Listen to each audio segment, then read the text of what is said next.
Hello everyone. Today we will study about bars, barriers and speeds.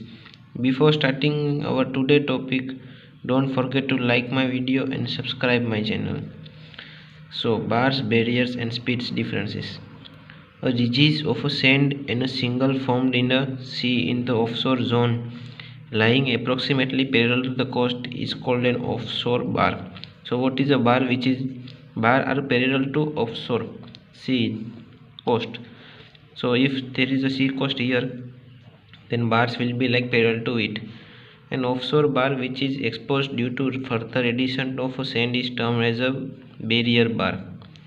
Now, the offshore bars and barriers commonly form across the mouth of a river or at the entrance of a bay. So this is also important points that the offshore bars and barriers commonly form at the mouth of a river or at the entrance of a bay.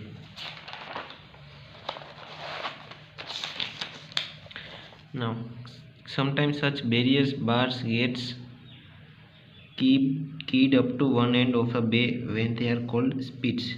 When they are keyed at the end of other bay, then they are called as spits. Spits may also develop attached to a headland or a hills.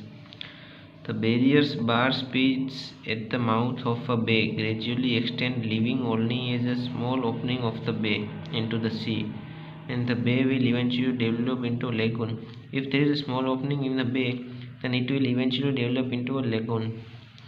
The lagoon gets filled up gradually by sediment coming from land or from a being itself, and a broad and wide coastal plain may develop replacing a lagoon. So how a lagoon develops into a coastal plain?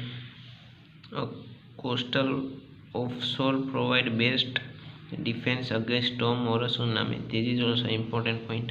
And don't forget to subscribe my channel.